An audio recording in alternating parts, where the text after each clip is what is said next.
আসসালামু আলাইকুম। আজকে পুরি বানাবো। আজকে হলো রবিবার, সেজন্য স্কুল নাই, সেজন্য আজকে পুরি বানানোর জন্য সব আটা ময়দা নিয়েছি।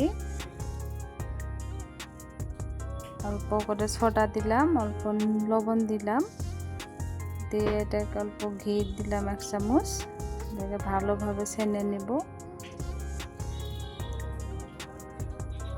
ভালো করে ছেনে নিতে হবে, ঘি সোডা লবণ যাতে মিক্স হয়ে যায়। এখন অল্প গরম পানি দিলাম। গরম পানিটাকে হাতে ছুঁতে পারিব না, সেজন্য তো চামচ দিয়ে ছুঁতেছি। এখন হাত দিয়ে করব।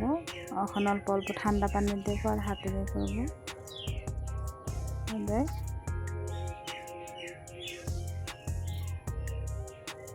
দেখেন হয়ে গেছে আটা মাখানো। এখানে আগে থেকে ভাজি আমি উঠায় রাখছিলাম, কপি ভাজি। 2টা আলু কেটে দিছিলাম আর কপি একটা দিয়ে ভাজি বানাইতেছি। ভাজি দিয়ে পুরি খাবো আর কি। এখন পুরি বানাইতেছি। এখন তেল উঠাইছে, গরম হয়ে গেছে। এখন পুরিটাকে ছেড়ে দেব। এখানে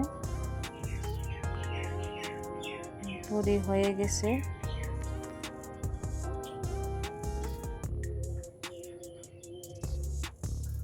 পুরিটাকে ভালোভাবে ভেজে নেব। এটাকে অল্প চুলা আঁচটা কমে দেওয়া থাকবে, নাহলে পুড়ে যাবে। দেখেন হয়ে গেছে, কত সুন্দর রয়েছে পুরি। আপনারা বাড়িতে ট্রাই করবেন এরকম করে।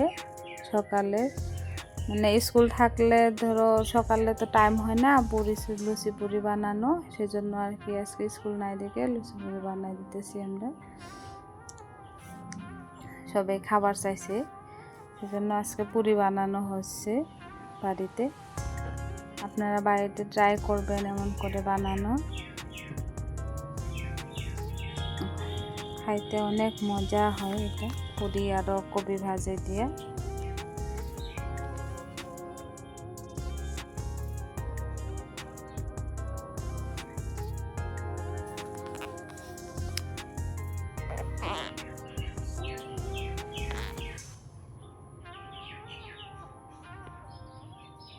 দেখেন হয়ে গেল পুরি ভাজা।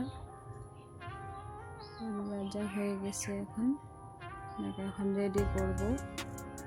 বাড়িতে বেশি মানুষ নাই তো। আজকে এই পর্যন্তই। ভিডিওটা ভালো লাগলে সাবস্ক্রাইব করবেন, কমেন্ট করবেন, একটা লাইক করবেন।